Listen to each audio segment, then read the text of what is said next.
नमस्ते जी, धैर्यवान healing science से मैं हूँ धैर्यवान, आपका अपना हीलिंग मास्टर।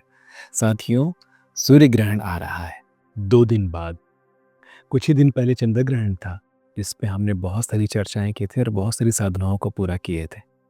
और चंद्र ग्रहण में जैसे कि आपको पता है कि मैंने अपने बाल उतरवाए थे और तब से बाल उतरवा ही रहा हूँ और सूर्य ग्रहण के बाद ही हम अपने बाल बढ़ा सकते हैं, क्योंकि ये साधना काल होता है। तो सूर्य ग्रहण में क्या है, कैसा है, ये आज मैं आपको समझाने वाला हूँ, क्योंकि ये बहुत सदियों में, सैकड़ों वर्षों में ऐसे योग बनते हैं कि पितृपक्ष शुरू होने से ठीक पहले चंद्र ग्रहण और पितृपक्ष खत्म होने के ठीक बाद सूर्य ग्रहण।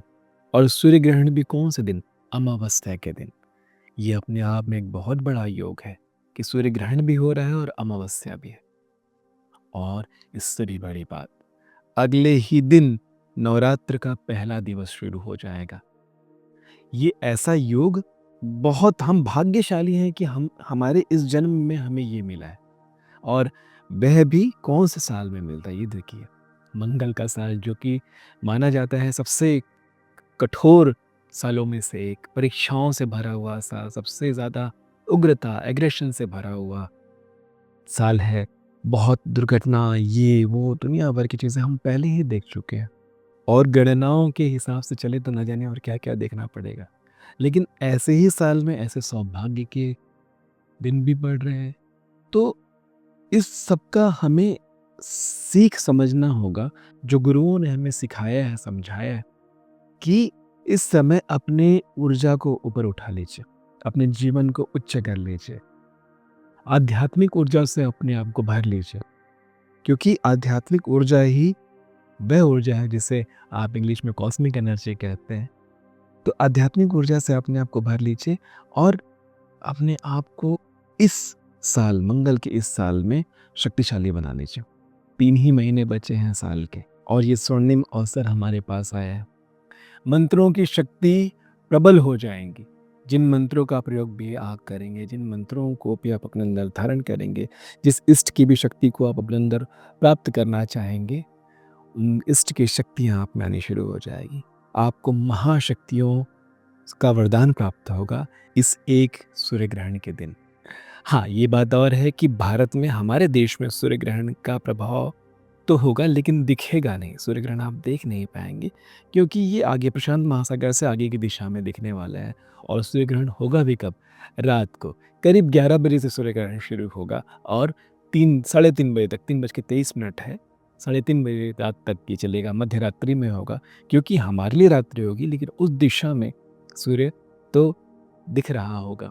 और ब्रह्मांड में कहीं भी ये दैवी घटना हो रही है, तो उसका प्रभाव हमारी ऊर्जा पर, हमारे आभामंडल पर, जिसे ऑरा कहते हैं, और हमारे हॉरोस्कोप यानी कि हमारी गणना, जो ज्योतिष गणना होती है, उसमें तो दिखेगी ही दिखेगी। सभी राशियों वालों पर इसका प्रभाव पड़ेगा, पर विशेषकर मेष, कन्या और कुंभ राशियों वाले पर दिखने को मिलेगा। तबीयत का खराब होना, हेल्थ इश्यूज, वर्क प्लेस पे आपके कामों में उतार चढ़ाव, नुकसान है, रिलेशनशिप में एकदम से उथल पुथल आ जाना, ये सारी चीज़ें इस कुछ दिनों में दिखेंगी, ये एकदम तय बात है। तो जो लोग भी इन राशियों से हैं, वो अपने आप को शांत रखें। और हो सके तो क्या, डेफिनेटली आपको 21 सितंबर यानी कि सूर्य ग्रहण के दिन मौन का पालन करें, मौन रखें। गुरु मंत्र का जाप कर सकते हैं, अजप अजप जो अंदर हो सकता है, बिना मुंह खोले। आदित्य हृदय स्रोत का श्रवण करें, सुन लें या पाठ कर सकें तो बहुत अच्छी बात है। सुन लेना भी अपने आप में संपूर्ण होता है। ये करें। उपवास रखें, शांत रहें, कम खाएं। उपवास नहीं रह सकते तो कम खाएं, फल सब्जी ये सब खा कर के रहें। और अपने आप को बिल्कुल किसी भी नेगेटिव इमोशन से दूर रखें। क्रोध, लोभ, मोह, काम, ये सारी चीज़ें आपके अंदर नहीं होनी चाहिए। बिल्कुल भी किसी के लिए ईर्ष्या, किसी के लिए जेलसी, कोई भी नेगेटिव इमोशंस को उस दिन नहीं पालना है, नहीं तो वो इन्हेंस हो जाएगा, मैग्नीफाई हो जाएगा, एम्पलीफाई हो जाएगा। इसलिए मंत्र का प्रयोग करें, अपने इष्ट को याद करते रहें। गुरु मंत्र यदि आपके पास है तो गुरु मंत्र का पूरे दिन जाप करते रहें। और कुछ ना हो, कुछ समझ में ना आए तो भगवान सूर्यदेव का ही मंत्र, ओम ह्राम ह्रीम ह्रोम सः सूर्याय नमः, मंत्र का जाप करते रहें। सूर्योदय से पूर्व उठ जाए, स्नान कर ले, सूर्य नमस्कार प्राणायाम कर सकते हैं तो बहुत उत्तम हो जाएगा। जैसा कि हम चंद्र ग्रहण के समय इस बात को समझे थे कि अपने क्रिस्टल्स को, अपने मालाओं को जहाँ आज जिसमें आप जाप करते हैं, जिन घटकों का प्रयोग अपनी हीलिंग में, अपनी साधना में करते हैं, उन्हें छुपा कर रख लें। ग्रहण के समय ये सारी शक्तियाँ, जिसमें आपकी शक्तियाँ रखी हुई हैं, जैसे ये आसन हो गया, जैसे ये वस्त्र हो गया जिसे पहन कर के आप साधना करते हैं, हीलिंग करते हैं, अपनी प्रैक्टिस करते हैं, ये सारी अपनी आपकी ऊर्जाओं को रखे हुए हैं। तो जिस समय ग्रहण होता है उस समय ऊर्जा को चूसने के लिए पिशाची शक्तियाँ या यूँ कहें नकारात्मक ऊर्जाएँ बाहर निकलती है, जो इस तरह की ऊर्जाओं को सोख लेती है, क्योंकि ये उनके लिए बहुत कीमती खाना है। तो इन्हें छुपा कर रखें। ऐसा जैसे ये मेरा एक बॉक्स है बहुत सालों से, इसमें मैं सारी चीज़ों को रख लेता हूँ, छुपा करके रख लेता हूँ, ताकि ग्रहण का असर उन सब पे ना पड़े। भले आप इन सारी चीज़ों को अपने कमरे में रखें, कहीं से रोशनी नहीं आ रही है, फिर भी आपको ऐसे किसी बॉक्स में आप छुपा करके रखें। और ये जितनी सारी बातें मैंने आपको बताई है, ये जनरल है, ये सबके लिए हो सकता है। लेकिन अगर आपके गुरु हैं, अगर आप अपने गुरुओं के सानिध्य में चले आ रहे हैं, तो वो जो बताएँगे वो आपके लिए सबसे उत्तम होगा। ये तो है, लेकिन इसके अलावा और आपको क्या करना हो सकता है, ये आपके गुरु आपको समझाएँगे। तो ये नहीं कि मेरा ये वीडियो देख लिया और गुरुओं से बात ही नहीं की, उनसे चर्चा करो। क्योंकि हम हम जो बता रहे हैं, हम क्या है पता है? आपके मोहल्ले के चाचा, ताऊ, अंकल हैं, जिनसे आप चॉकलेट माँगोगे तो चॉकलेट खरीद के दे देंगे। लेकिन जो आपके गुरु हैं, जो हमेशा आपको गाइड कर रहे हैं, वो आपके लिए आपके माता-पिता समान है। आप उनसे चॉकलेट माँगोगे तो वो आपको नहीं देंगे, नहीं दिलाएँगे। क्यों? क्योंकि वो जानते हैं आपके लिए भला क्या है। हम आपको वो दे देंगे जो आपको चाहिए, लेकिन वो आपको वह देंगे जो आपके लिए भला है। ठीक है जी। तो ये सारी बातें बहुत ज़रूरी थी, और क्योंकि ये पितृपक्ष का अंतिम दिन है तो दान पुण्य ज़रूर कीजिएगा।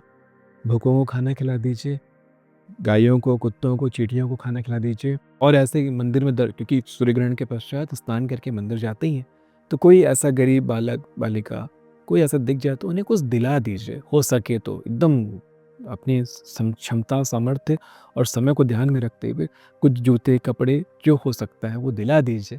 इससे बहुत सारे पाप कट जाते हैं।